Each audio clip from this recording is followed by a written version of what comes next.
Ya, pemirsa, jutaan pemilih di Amerika Serikat hari ini pergi ke TPS untuk menentukan kandidat yang akan bertarung dalam Pilpres Amerika Serikat. Siapakah kandidat yang unggul dalam bursa pencalonan masing-masing partai?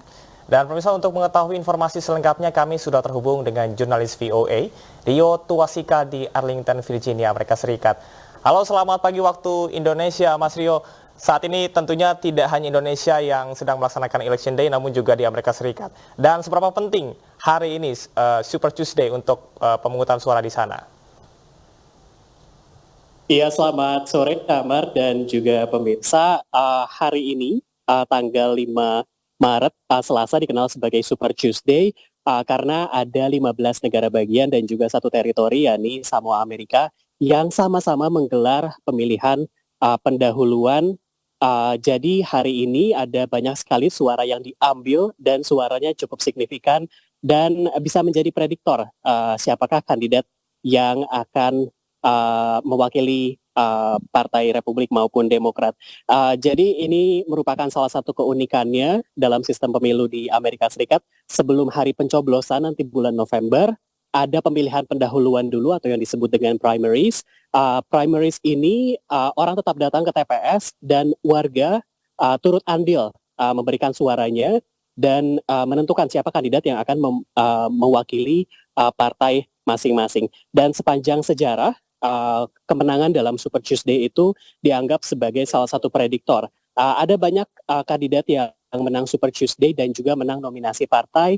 Beberapa di antaranya yang terakhir seperti Hillary Clinton, kemudian mantan Presiden Barack Obama, dan juga mantan Presiden Donald Trump. Camar.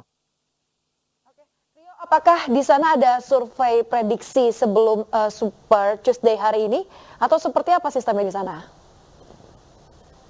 Iya, memang survei dari 538 ini adalah sebuah agregator polling nasional menunjukkan bahwa jika pemilu Amerika Serikat dilakukan saat ini, menunjukkan mantan Presiden Donald Trump akan unggul di mayoritas polling nasional. Dan memang di Partai Republik sendiri, di bursa pencalonan capres Partai Republik, selain mantan Presiden Donald Trump, ada satu bakal calon lagi, yakni mantan Dubes AS untuk PBB, yakni Nikki Haley.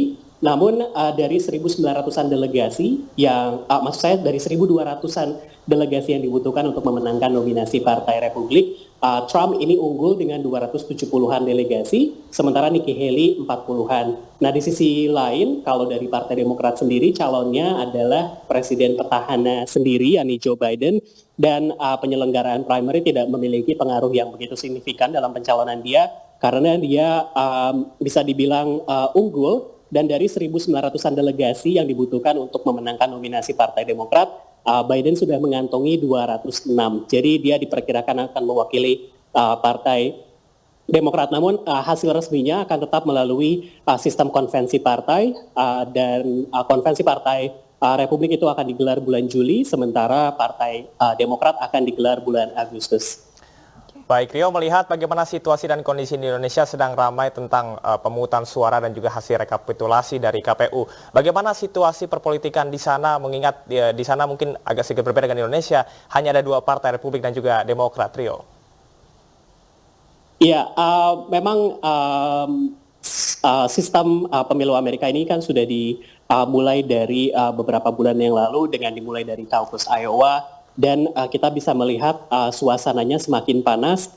Kandidat, terutama dalam bursa pencalonan Partai Republik, sebelumnya ada 5 kandidat dan satu persatu sudah tumbang karena atau mengundurkan diri karena mantan Presiden Donald Trump sendiri sangat unggul dan memenangkan hampir semua pemilihan pendahuluan di banyak negara bagian.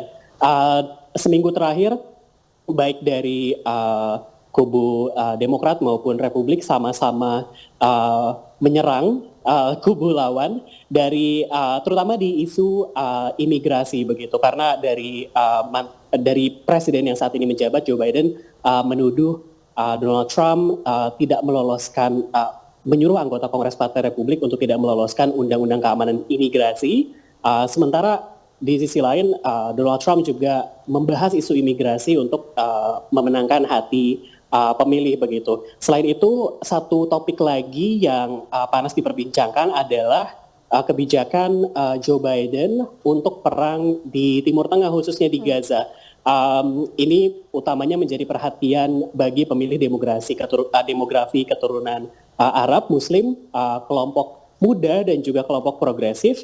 Ada sejumlah gerakan di beberapa bulan terakhir untuk tidak mencoblos Biden yang disebut dengan Abandon Biden, dan sekarang di negara bagian Michigan, negara bagian ini cukup menjadi kunci dalam pemenangan Pilpres 2016 itu dikuasai oleh Trump, 2020 dikuasai oleh Biden, dan sekarang di Michigan ada gerakan untuk vote uncommitted atau meminta delegasi partai itu tidak melanjutkan suaranya atau tidak memberikan komitmennya terhadap Biden. Walaupun sudah ada sejumlah delegasi yang menyatakan uncommitted, Biden tetap menang di negara bagian Michigan dan dia tetap mengantongi Rio, tentunya kami masih terus menunggu informasi dari Amerika Serikat bagaimana election di sana, dan kita juga masih menantikan bagaimana Super Tuesday yang akan terjadi di 15 negara bagian dan juga di satu teritori. Terima kasih Rio Twasikal melaporkan langsung dari Virginia, Amerika Serikat. Selamat bertugas kembali.